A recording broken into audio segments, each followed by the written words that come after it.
Olá, sejam bem-vindos à nossa Escola Bíblica Online. É um prazer tê-los aqui novamente. Eu sou o professor Israel e chegamos à lição de número 4. Mas antes de iniciar, lembre-se, esse conteúdo ele é produzido para te ajudar no seu estudo da Palavra de Deus. Por isso é muito importante haver uma certa dedicação da sua parte. Reserve um tempo para ler a sua Bíblia, reserve um tempo para ler a sua revista e reserve um tempo para assistir essa aula.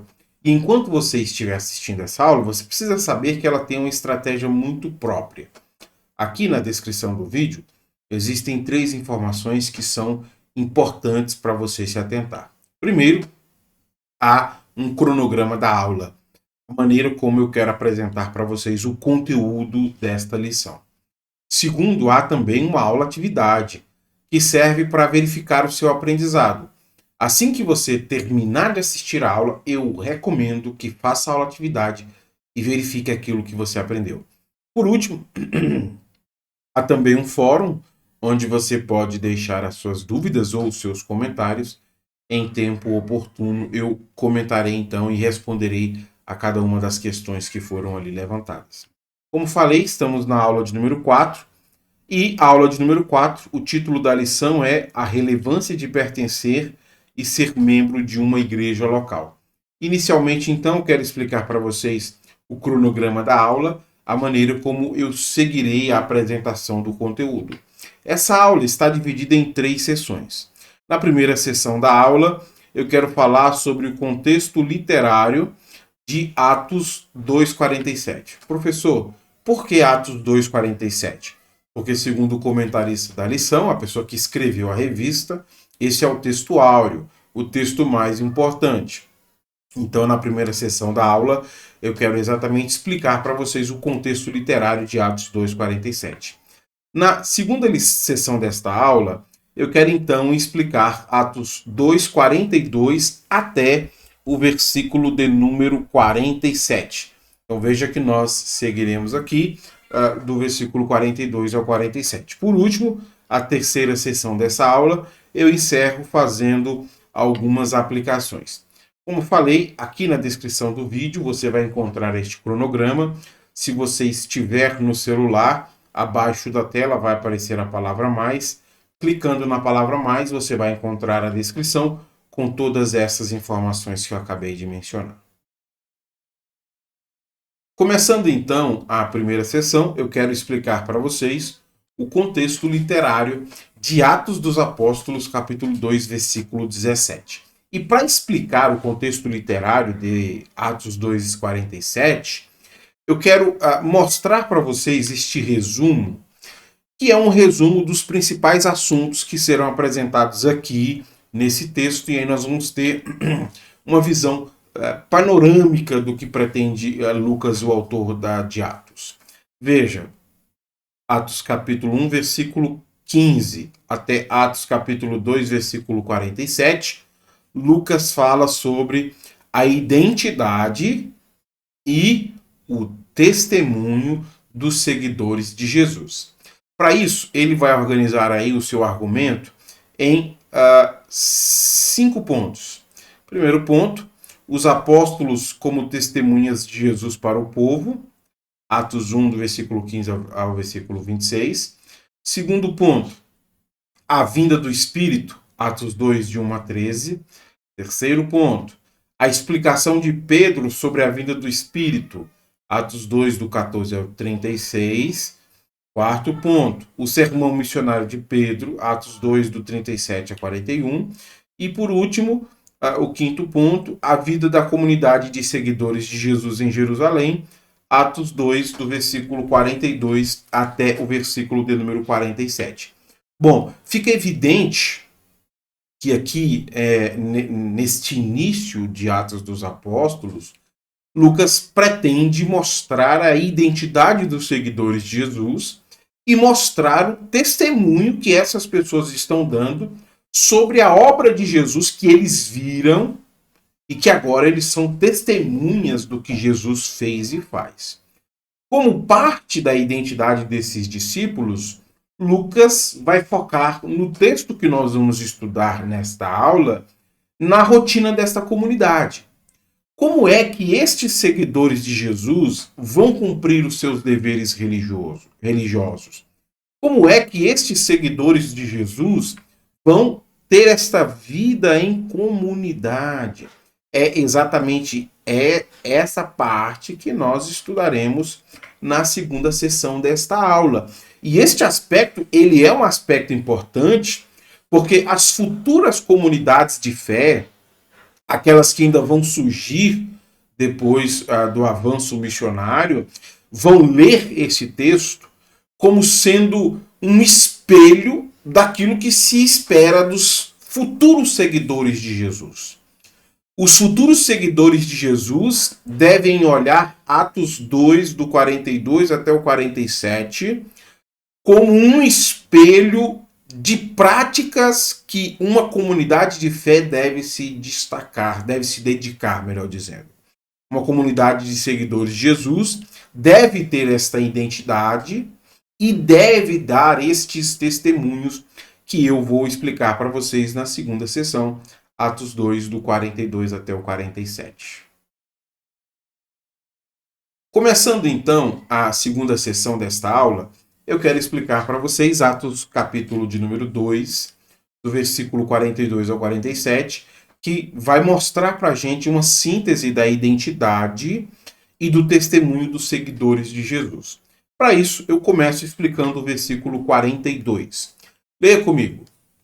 Todos se dedicavam de coração ao ensino dos apóstolos, à comunhão, ao partir do pão e à oração. Veja, o primeiro aspecto que merece destaque nesse texto está relacionado a isso que Lucas diz, todos se dedicavam. Como falei anteriormente, Lucas está narrando a identidade e o testemunho dos seguidores de Jesus. Há por parte de toda essa comunidade uma dedicação persistente para realizar esses deveres religiosos. Eles se dedicam a fazer 4 coisas. Você consegue me dizer quais são essas 4 coisas? Primeiro, eles se dedicam ao ensino dos apóstolos. Segundo, comunhão. Terceiro, ao partir do pão. Quarto, a oração. Essas 4 atividades são os elementos essenciais da vida da comunidade de fé que está em Jerusalém e, como mencionei no final da primeira sessão, é um espelho daquilo que se espera das futuras comunidades. Aqui, os milhares de novos convertidos que foram relatados para a gente nos versículos anteriores, esses milhares de novos convertidos estão agora se dedicando de maneira persistente ao ensino dos apóstolos, à comunhão, ao partir do pão e às orações. Por isso que falei que essas são características essenciais da vida dos seguidores de Jesus. Ao longo da história, é para este exemplo que nós temos olhado como exemplo do que é ser uma comunidade de fé. É claro que merece uma explicação sobre esses 4 aspectos, o que significa se dedicar ao ensino dos apóstolos, o que significa se dedicar à comunhão, o que significa se dedicar ao partir do pão e o que significa se dedicar à oração.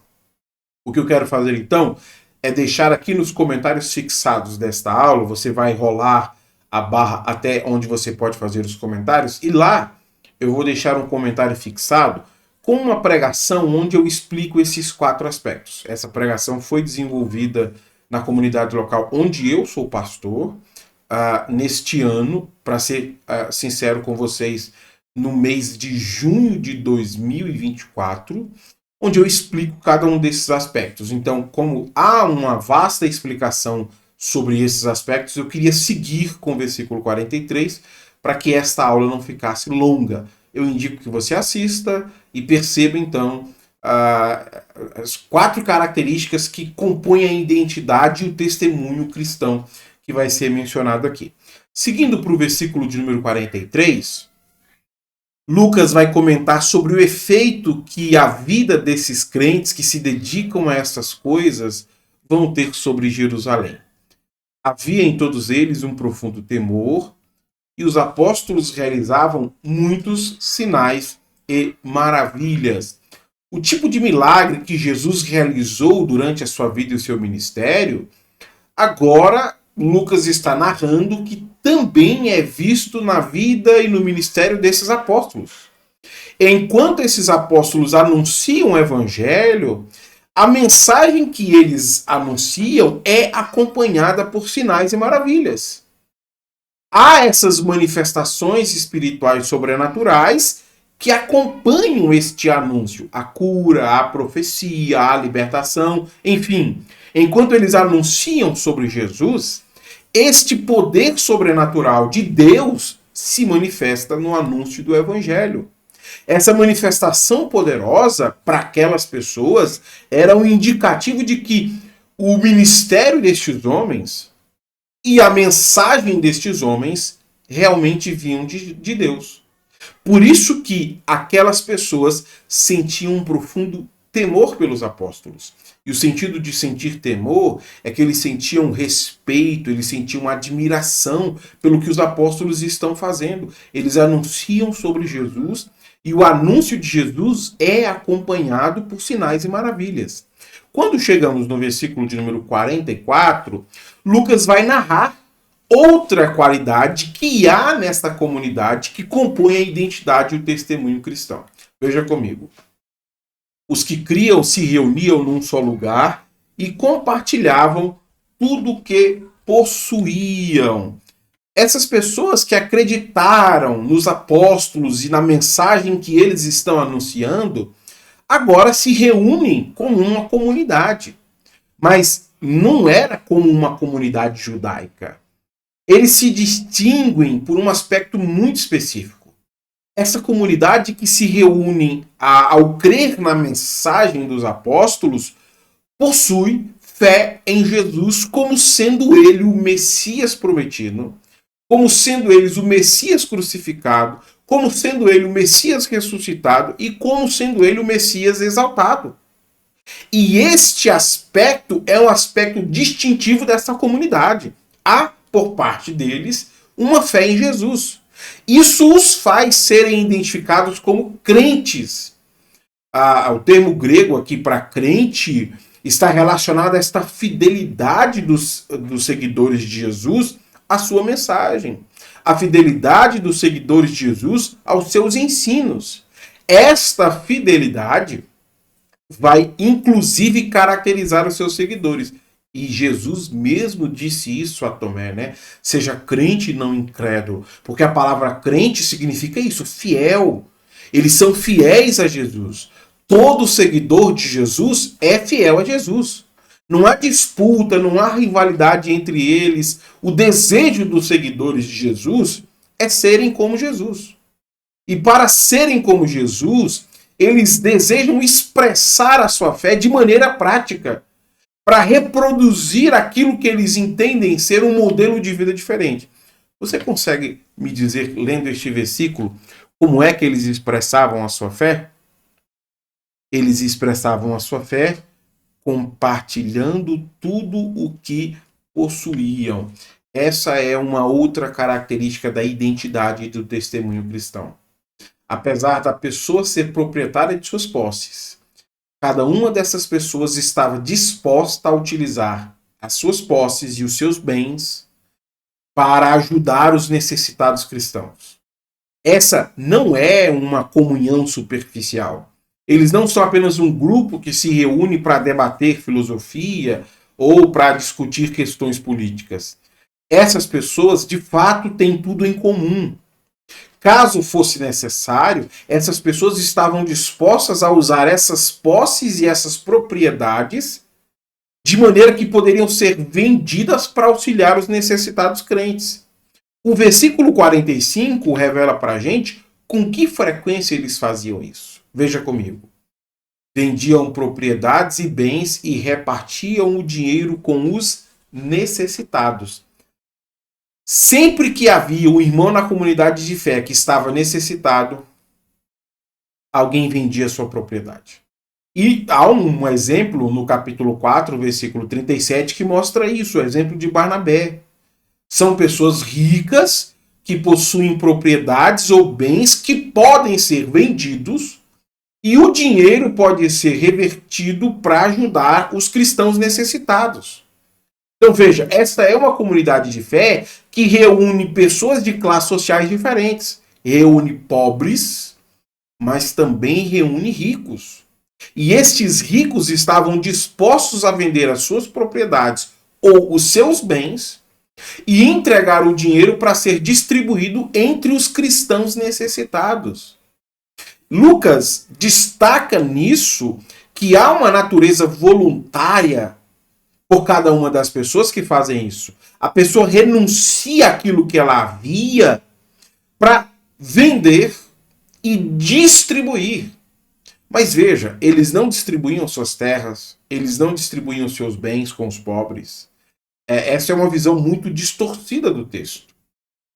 Eles não distribuíam nem suas terras, nem os seus bens. Eles vendiam as suas terras ou os seus bens, e o dinheiro da venda, então, era utilizado para ajudar os necessitados cristãos que haviam na comunidade.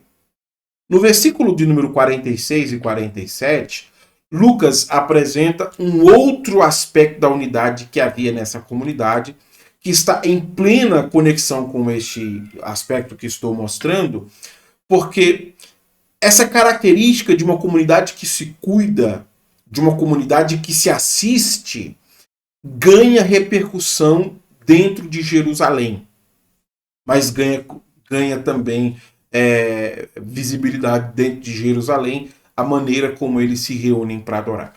Veja comigo. Adoravam juntos no templo diariamente, reuniam-se nos lares para comer e partiam o pão com grande alegria e generosidade, sempre louvando a Deus e desfrutando a simpatia de todo o povo. O texto diz que eles se encontravam diariamente no templo. Tá vendo aqui, ó? Adoravam juntos no templo diariamente. Em que lugar do templo? Eu trouxe para vocês aqui uma imagem para você ter uma clara noção do que o texto está dizendo. Se você precisar apertar pause no vídeo, eu recomendo que você aperte. Esse é o templo de Jerusalém aí do primeiro século, tudo bem? O templo que eles estão se reunindo. Eu queria mostrar nesta imagem ilustrativa o local onde eles se encontravam. Eles se encontravam no templo.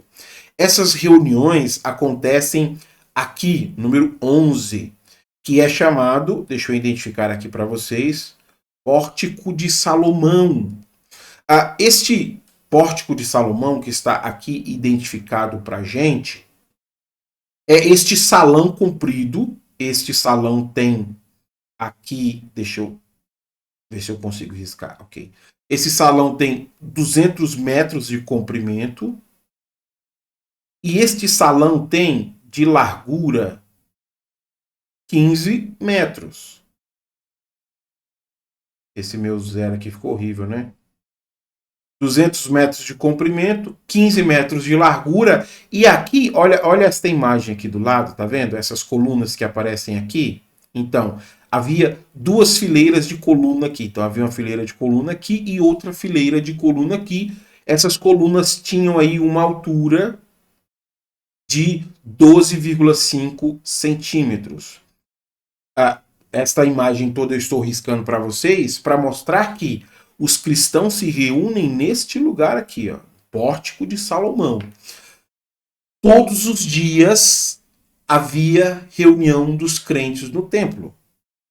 Não é que os crentes iam todos os dias ao templo. O sentido aqui é que os crentes sabiam o lugar onde eles deveriam se encontrar e onde eles encontrariam os apóstolos. Quando um cristão ia ao templo, ele se dirigia ao Pórtico de Salomão para se reunir ali com outros cristãos. À medida que se reuniam, eles transformavam todo o complexo do templo numa casa de oração. Lembra que Jesus falou isso? Jesus disse que Deus transformaria este templo numa casa de oração? Pois é, os discípulos se reúnem aqui frequentemente, eles sabem onde encontrar os apóstolos, eles sabem onde os cristãos se reúnem, que é aqui no Pórtico de Salomão, e frequentemente eles estão aqui. Agora, veja este detalhe que está sendo apresentado no versículo. Adoravam juntos no templo diariamente. Reuniam-se nos lares para comer e partirem um pão com grande alegria e generosidade, sempre louvando a Deus e desfrutando a simpatia de todo o povo. Enquanto se reuniam no templo, eles adoravam a Deus. Eles adoravam reconhecendo a Deus e louvando a Deus pelo seu ungido, o Cristo. Louvando e reconhecendo pelo seu Filho Jesus Cristo. Mas essa comunidade de fé, ela não se reúne apenas no templo. Essa comunidade de fé também se reúne nos lares para comer e partir o pão. Isso é parte integrante da vida comunitária. E veja que interessante. Porque essa é uma comunidade que se alimenta no templo, em refeições comunitárias, mas essas refeições também acontecem nas casas. Nas casas eles também fazem reuniões para celebrar com alegria e singeleza de coração aquilo que eles receberam. O sacrifício de Cristo, o amor de Deus, a salvação que lhes alcançou. Tudo isso é feito em comunidade. Em comunidade eles adoram, em comunidade eles se alegram. Enquanto eles frequentam as casas, é que eles descobrem essas pessoas necessitadas. E descobrindo os necessitados entre a comunidade de fé, eles têm a oportunidade de demonstrar a fé que eles haviam abraçado em Jesus, compartilhando as suas riquezas com os necessitados cristãos. As outras pessoas que iam ao templo passaram a reconhecer isso. As outras pessoas passaram a reconhecer que os cristãos têm práticas muito distintas. Muito provavelmente eles se reúnem por volta das 15 horas no templo, eles se reúnem no pórtico de Salomão, eles oram juntos, eles celebram juntos, eles comem juntos e quando acaba aqui a reunião, eles ainda vão para casa fazer as principais refeições juntos. Por isso que o texto termina dizendo que havia simpatia de todo o povo com isso que era demonstrado para eles.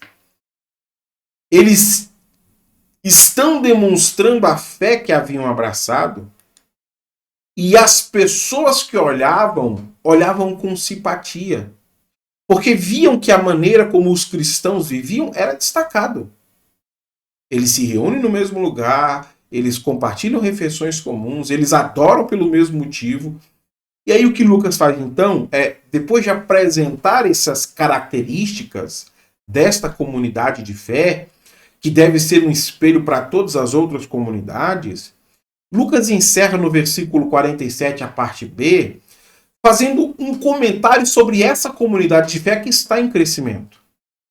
Essa comunidade que se dedica de maneira persistente a essas práticas, ela cresce por um motivo muito específico. Veja comigo. E, a cada dia, o Senhor lhes acrescentava aqueles que iam sendo salvos.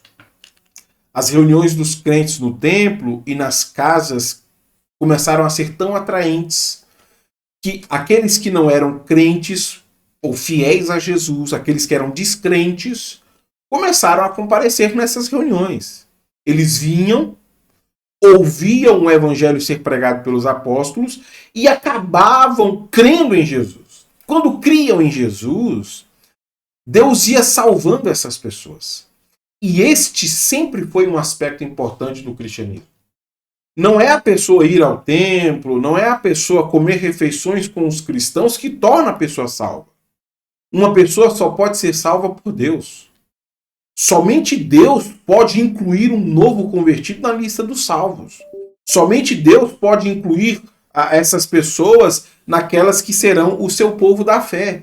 E o que Lucas está mostrando para a gente aqui, nesse texto, é exatamente que isso está acontecendo. Essas pessoas estão sendo incluídas.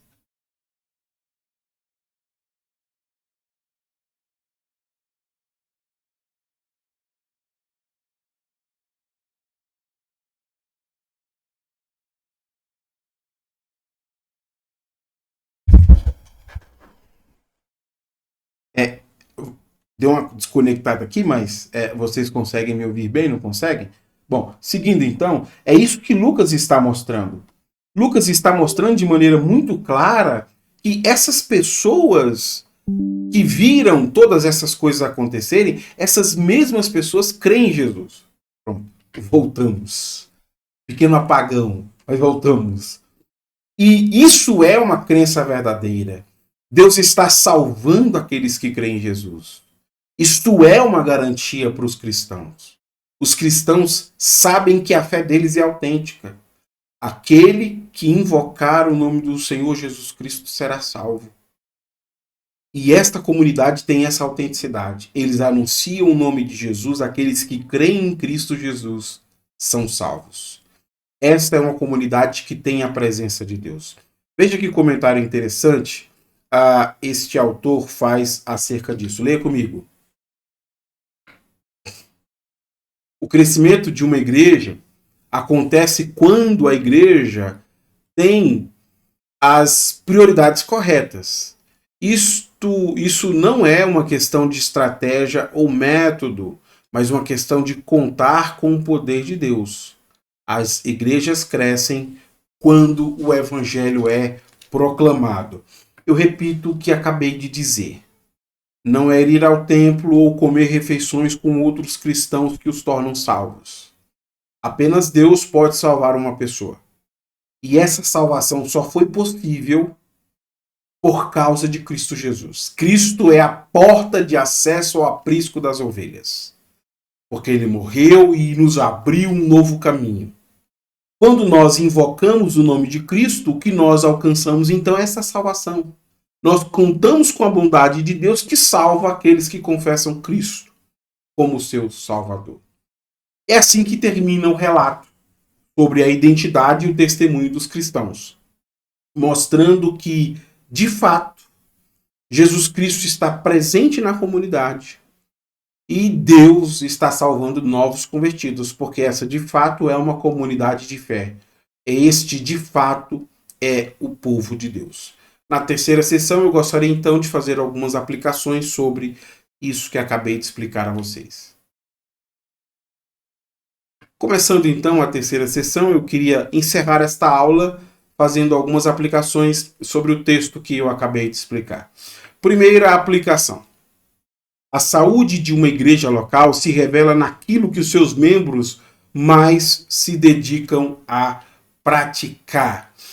A igreja de Jerusalém se dedicava a 4 coisas: ensino dos apóstolos, comunhão, partir do pão e orações. Agora pense comigo. Como deve ser a saúde de uma igreja onde as pessoas não se dedicam a isso? Como deve ser a saúde de uma igreja onde as pessoas têm aversão ao ensino? Onde as pessoas não querem viver em comunhão? Onde não há o partir do pão? Onde não há práticas de oração? Por isso que estou dizendo a vocês que a saúde de uma igreja se revela naquilo que os membros da igreja estão praticando.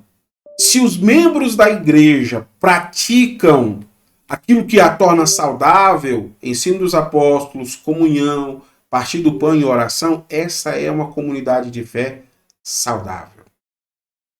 Se dedicar a essas 4 coisas dão a identidade e falam sobre o testemunho que uma comunidade deve possuir. Segunda aplicação. A manifestação do poder de Deus deve acompanhar o anúncio do Evangelho. Bom, essa segunda aplicação, eu quero tratar sobre algo muito específico que aconteceu ao longo do desenrolar da história da igreja. Ao longo do desenvolvimento da história da igreja, sempre houve, por parte de certos grupos da igreja, uma separação entre o poder de Deus e a pregação do Evangelho. Quando a gente divorcia essas duas coisas, sempre vai dar problema. De um lado, você vai ter aqueles que querem apenas o ensino, e aí surgem os falsos mestres, que inflamam a igreja com o seu ensino. O ensino deles só serve para o debate, para a contenda. Eles falam sobre genealogias, mitos. Aquele ensino não revela nada sobre Jesus.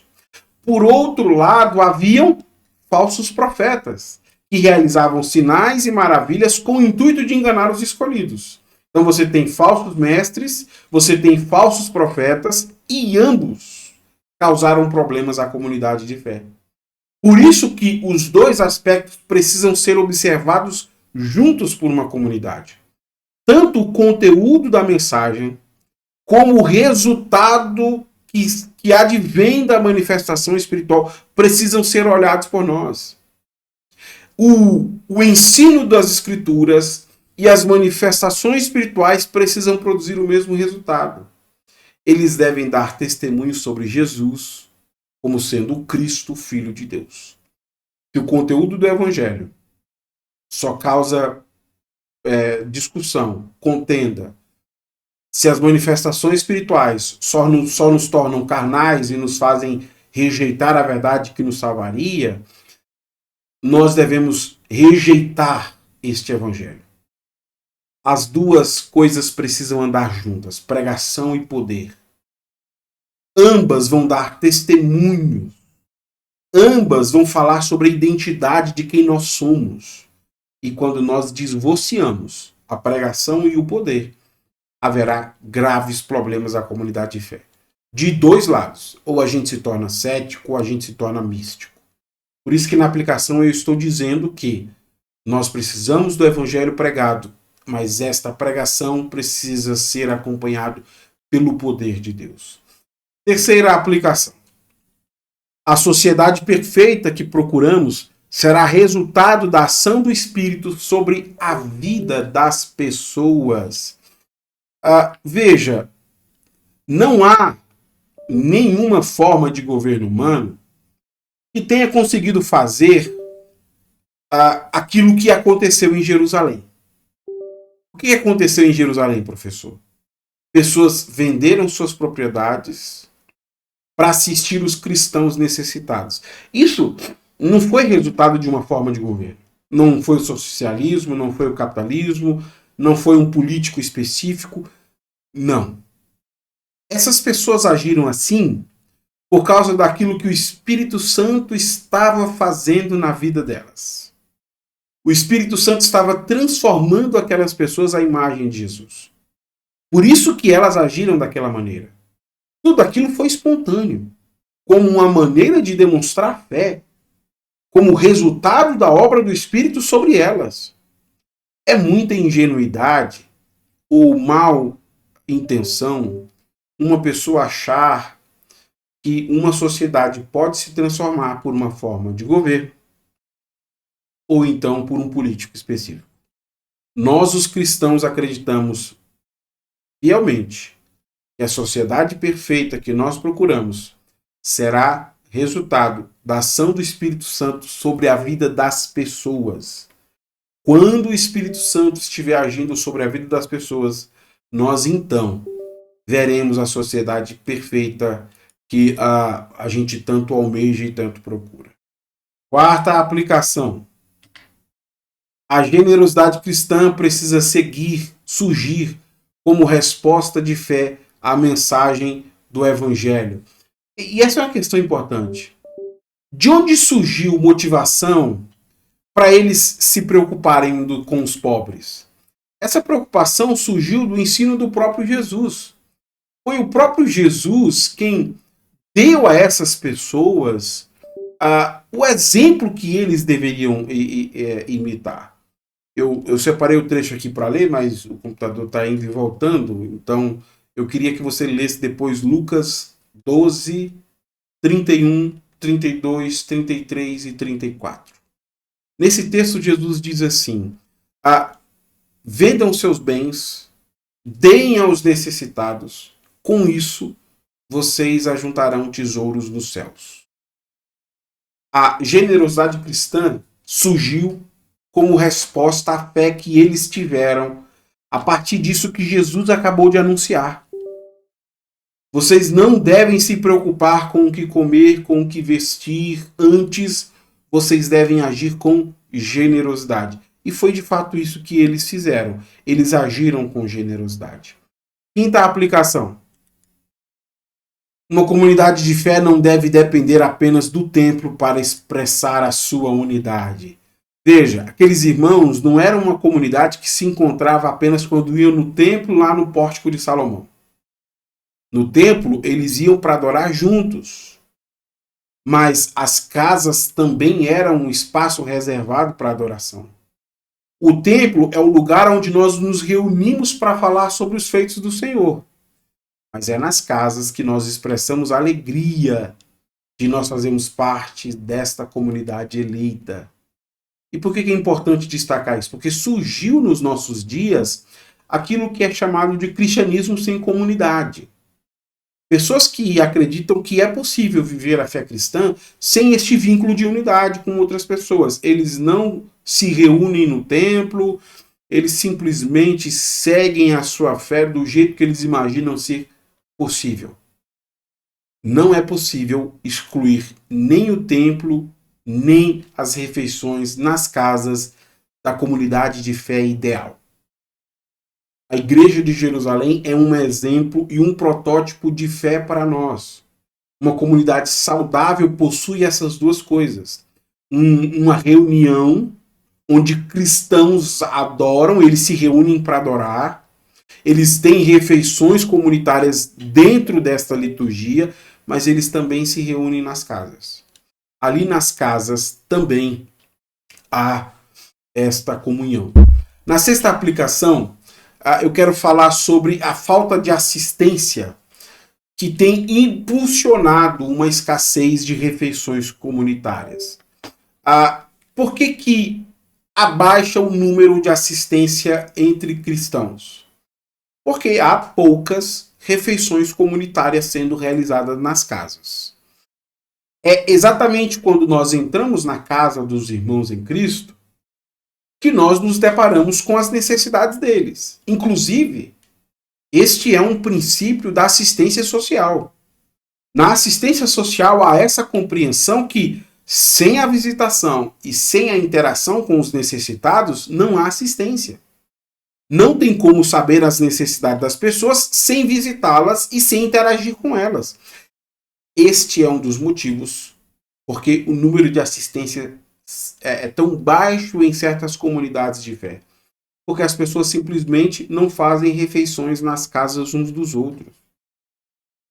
Muitos cristãos nunca receberam, nunca abriram as portas da sua residência para receber outros cristãos. E com isso, as suas necessidades nunca foram identificadas. Às vezes nós estamos culpando a comunidade de fé pela omissão da comunidade de fé, sem ao menos ter havido esta interação que revelasse essa necessidade. Quando não há uma comunidade fazendo refeições comunitárias de casa em casa, não há necessidades sendo identificadas. Quando não há necessidades sendo identificadas, também não haverá assistência sendo promovida aos necessitados. Então, é imprescindível a alimentação de casa em casa para a identificação das necessidades. Sétima e última aplicação. Deixa eu ver se eu consigo colocar aqui, porque vou colocar a sétima e última. Fomos chamados para colaborar com o crescimento que Deus está trazendo à igreja. Veja só, na última aplicação, eu quero deixar claro que apenas Deus pode dar o crescimento à igreja. Isso ficou muito claro para nós na aula de hoje. Deus é aquele quem salva pessoas. Isso também está muito claro na teologia paulina. 1 Coríntios 3, Paulo fala sobre isso, né? Paulo fala sobre ele, Apolo, Pedro, serem apenas servos de Cristo. Deus quem dá o crescimento. Paulo diz, quem é Paulo, quem é Apolo, somos apenas servos. Não importa quem planta, quem rega, mas Deus que faz crescer. Se é Deus que faz crescer, qual que é a nossa parte de contribuição? Qual que é o nosso papel naquilo que Deus está fazendo? Apenas Deus faz a igreja crescer. Mas qual é a nossa parcela de contribuição? Isso fica muito claro quando nós lemos o versículo 7. No versículo 7, Paulo deixa claro para aqueles irmãos que apesar do crescimento ser dado por Deus, nós somos colaboradores de Deus. Ou seja, é Deus quem faz crescer, mas nós colaboramos com o crescimento que a igreja vai passar. Se a igreja vai crescer, é porque houve pessoas que colaboraram com isso, trabalharam com o anúncio do evangelho. E esse é um aspecto importante para a gente. Nós temos que olhar 1 Coríntios capítulo 3 como um fundamento importante para o crescimento da igreja. Apenas Deus pode fazer uma igreja crescer. Nós somos colaboradores que trabalham anunciando o evangelho para que o testemunho e o anúncio do evangelho proporcionem a outras pessoas a possibilidade delas se tornarem cristãs. Eu espero que esse conteúdo tenha lhe ajudado. Se Deus nos permitir, na semana que vem, nós nos encontramos aqui para seguir com o nosso estudo. Até lá, então.